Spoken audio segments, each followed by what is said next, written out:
Mariah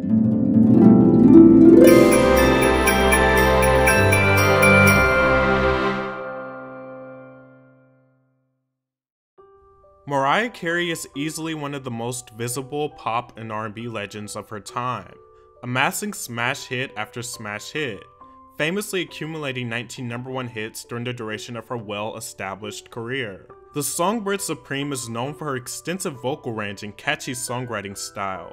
She experienced loads of commercial success from the moment she whistled onto the airwaves in 1990 with Vision of Love. Being that she debuted at the start of the 90s, evidently she achieved the bulk of her commercial success during that decade, the height of her success being her third album, 1993's Music Box, which brought us beloved classics like the skyrocketing empowerment ballad Hero, and the gospel-inspired buddy romance anthem Anytime You Need a Friend. Music Box has reportedly sold nearly 30 million copies worldwide, and is her highest-selling release globally, and one of the best-selling albums by a female artist. By no surprise, she had continued good fortune after this album, but what was a bit surprising is the choice that was made to follow up her most successful album. She followed it up with a Christmas album. Now, to understand the unconventional nature of this move, you would have to understand the history of Christmas albums, which is actually quite simple. During the time that Mariah Carey would release her holiday album, Christmas albums were still a thing that mostly older and more matured artists would release. It was unlikely for artists still in their prime to release one, especially so early on. In fact, just to name a few of the singers to release a Christmas album the same year, which happened to be 1994, you'll notice that the artists were more seasoned. Diana Ross released a very special season. Diana Ross is a legendary artist who had her commercial peak in the 60s and 70s. Donna Summer, one of the quintessential female vocalists of the 70s and the absolute queen of disco, released Christmas Spirit in 1994, and the unforgettable Natalie Cole released a holiday album titled Holly and Ivy that same year. Although experiencing quite a bit of success in the 90s, she had made her debut in the 70s, showing a consistent pattern of mostly more mature singers being the first to add a holiday classic to their discography during this time. In 1994, when Mariah Carey released Merry Christmas, that changed quite a bit.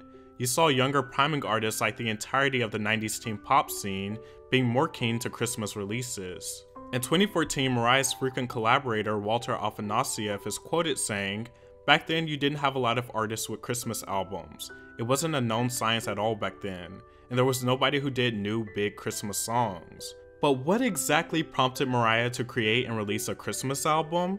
Mariah's fascination with Christmas started when she was a young girl.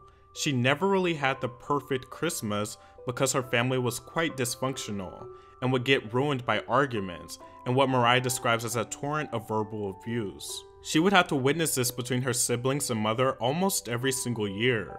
Her personal experiences from when she was younger essentially created an escapist mindset, where she dreamed of having the perfect Christmas, and that would later inspire her Christmas record. A lot of singers say they love Christmas music and Christmas time, but it's mostly said as a marketing statement to get people to feel more connected so they can buy their Christmas album. Mariah's approach feels more genuine, and not only because her Christmas music is undeniable greatness, but because knowing her personal history with the holidays, it's like her music is supplying listeners with the joy she didn't frequently experience as a kid during the holiday season. Especially since a lot of her Christmas music was inspired by her escapist Christmas world that she built with her imagination when she was younger. Tommy Mottola, her ex-husband and record executive, was the person that recommended she record her Christmas album, and Mariah ultimately made the right decision by choosing to do so. Mariah wrote All I Want for Christmas Is You at only 22 years old. The song was inspired by her younger self's vision of Christmas. All I Want for Christmas Is You is the quintessential modern-day Christmas song, and one of the best Christmas songs of all time, whether modern or aged. Many acts today have tried to emulate and recreate a song this infectious, but no one has ever topped it. It fits right in with both aged and modern Christmas songs, and it has worked its way up to becoming the definitive Christmas standard. All I Want for Christmas Is You actually didn't chart on Billboard Hot 100 when it was first released, due to old rules of songs only being able to chart if they were released as a single.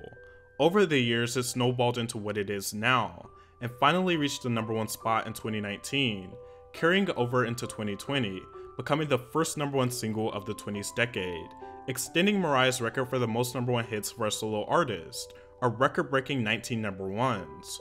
Although All I Want for Christmas Is You is the standout track and a much-beloved classic, the entire Merry Christmas album is excellent, and ultimately the perfect combination of R&B, pop, soul, and gospel. It is a classic Christmas album from beginning to end. Even the Mariah modified covers of Oh Holy Night, Hark the Herald Angels Sing, and Silent Night are worth the listen. Mariah has a total of 3 originals on this album, with the inclusion of All I Want for Christmas Is You. The rest being Miss You Most at Christmas, which is essentially a Christmas take on the pop balladry that she became known for, and the second being Jesus Born on This Day, a classical religious song that sounds like one of the great Christmas carols. The blend of different genres was intentional. Mariah's co-writer Walter Afanasieff is quoted saying, "It came out of just the respect for Christmas.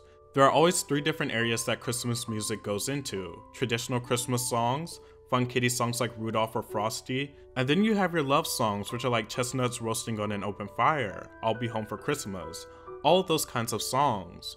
So we decided to write one of each." The album is a staple in Mariah Carey's career and one of her finest achievements.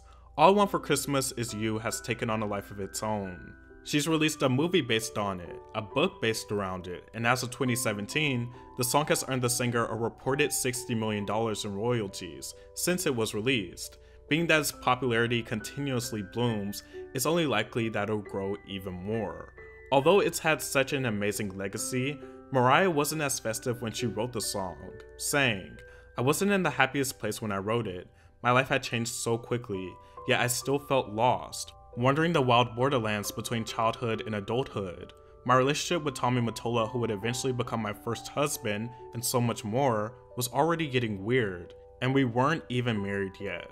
She goes on to say, "I recorded an entire Christmas album, which was a risk. You just didn't see Christmas videos on MTV back then. In fact, it was almost unheard of for anyone, let alone such a young singer so early in her career, to write and record an original Christmas song that was legit a smash hit." She then says, "I wanted to sing it in a way that would capture joy for everyone and crystallize it forever. Yes, I was going for vintage Christmas happiness. I also believe that somewhere inside, I knew it was too late to give my brother and sister peace, and my mother her wonderful life, but I could possibly give the world a Christmas classic instead." And guess what she did? Just that. Mariah Carey has become such a standalone figure in Christmas culture that during the holiday season, it actually dwarfs the absolute legend Mariah Carey is, which is a significant thing to do because she's a definitive diva and simply one of the most iconic women in pop history. During the Christmas season, that doesn't fade away per se, but the entity that is Mariah Carey takes a background seat as the songbird Supreme effortlessly morphs into the Christmas Supreme. Mariah Carey reinvented Christmas for the modern pop music landscape through her lens, and therefore, the crown is forever rightfully cemented to her.